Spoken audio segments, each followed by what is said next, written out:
personal history, I think it's fair to say that since the end of World War II, and increasingly in the most recent decades, we have managed to create the world's first truly global empire. And it's the first empire that's been created primarily without the military. It's been created by economic hitmen, by people like what I once was. And we work many different ways, economic hitmen, but perhaps the most common is that we will identify a third world country that has resources our corporations covet, like oil, and then arrange a huge loan to that country from the World Bank or one of its sisters. But the money never goes to the country.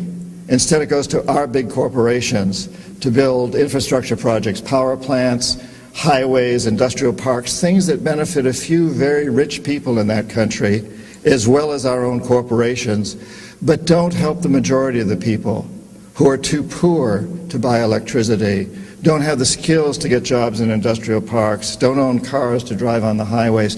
And yet those very people, the whole country is left holding a huge debt so that it can't pay for education and social services and health care for its people.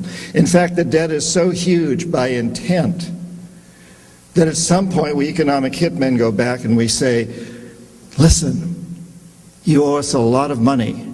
You can't repay your debts, so sell your oil real cheap to our oil companies without regard to the environment. Vote with us on the next critical United Nations vote. Send troops in support of ours to some place in the world like Iraq. And in that way, we've created this empire. On the few times when we economic hitmen fail,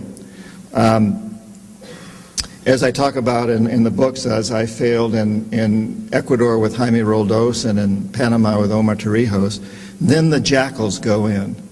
And these are men, maybe a few women, who overthrow governments or assassinate their leaders. So if I'm unable to bring them around, if the economic hitman is unable to bring them around through legal means, what we do is we use legal means through the World Bank, but it's basically corrupting the leaders of these countries. If we're unable to corrupt them, then the jackals go in and take care of them. So when I failed with Jaime Roldos in Ecuador and Omar Torrijos in Panama, the jackals assassinated them. And if the jackals fail, which is what happened in Iraq, both the economic hitmen and the jackals failed with Saddam Hussein, then, and only then, does the military go in.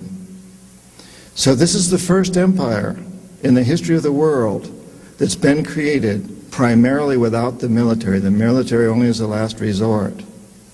And I think there's something extremely dangerous about this. It's not just that it's pathetic, it's not just that it goes against all of our most sacred documents. It's extremely dangerous because we claim to be a democracy. And a democracy is built on the assumption that the electorate is informed. And if the electorate doesn't realize what we're doing internationally, if the electorate doesn't understand the main basis of our foreign policy, which is what I've just described, then the electorate is not informed and therefore cannot vote intelligently. And therefore you even have to question whether we're truly a democracy.